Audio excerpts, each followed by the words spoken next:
আইপিএলের দ্বিতীয় ম্যাচে বেঙ্গালুরুকে হারিয়ে দিল কলকাতা। 22 বলে 47 রান করে কেকেআর জয় গুরুত্বপূর্ণ ভূমিকা নিয়েছেন সুনীল নারায়ণ।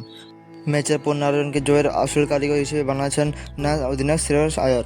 সুনীল নারায়ণের সৌজন্যে 7 উইকেটে জিতেছে তারা। তার মধ্যে আসল নায়ক হলো আন্দ্রে রাসেল। বোলিংয়ের সময় কেকেআর প্রচুর স্লোয়ার বল করেছে। পেসাররা ক্রমাগত স্লোয়ারদের রান তোলা কঠিন হয়ে যায়। এই বুদ্ধি বেরিয়েছে রাসেলের মাথা থেকে। শ্রেয়স বলের ম্যাচ শুরুর কিছুক্ষণ পরে রাসেল এসে আমাদের বলে দিয়েছিল যে এই উইকেট থেকে বোলারদের বিশেষ কিছু পাওয়ার নেই, তাই আমরা স্লোয়ার বলের পরিকল্পনা করেছিলাম। এত দ্রুত পরিকল্পনা এবং সেটা কাজে লাগানো দেখে দারুণ লেগেছে। এরপরে শ্রেয়সের মুখে নারায়ণের প্রশংসা।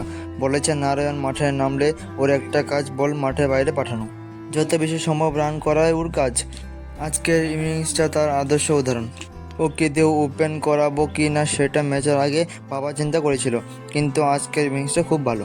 শ্রেয়স মেনে নিয়েছিলেন তারা ব্যাট করার সময় পিচ বেশ সহজ হয়ে গিয়েছিল। কেকেআরের অধিনায়কের কথায় একটা দিক থেকে খুব ভালো ব্যাট করা যাচ্ছিল, আর একটা দিক বল মাঝে মাঝে বাউন্সও করেছিল। পরে যে ব্যাটার নামেছে তাকে আমরা একটাই বলে দিচ্ছিলাম। প্রথম ম্যাচের পর এক সপ্তাহ বিশ্রাম যে কাজে লেগেছে এমনটাই নিয়েছেন শ্রেয়স। পাশাপাশি জানিয়েছেন এখন থেকে প্লে অফ নিয়ে ভাববে চান না। তার কথায় কাল বেঙ্গালুরুতে থেকে পরের দিন বিশাখাপত্তনম যাব। এখন থেকে মরশুম নিয়ে কোনো প্রত্যাশা নেই, সবে শুরু হয়েছে আর 2টো ম্যাচ জিতেছি। আপাতত মুহূর্তটা উপভোগ করতে চাই। ভিডিওটা কেমন লাগে অবশ্যই ভিডিওটা ভালো লাগলে like, comment, share and subscribe করে দেবেন।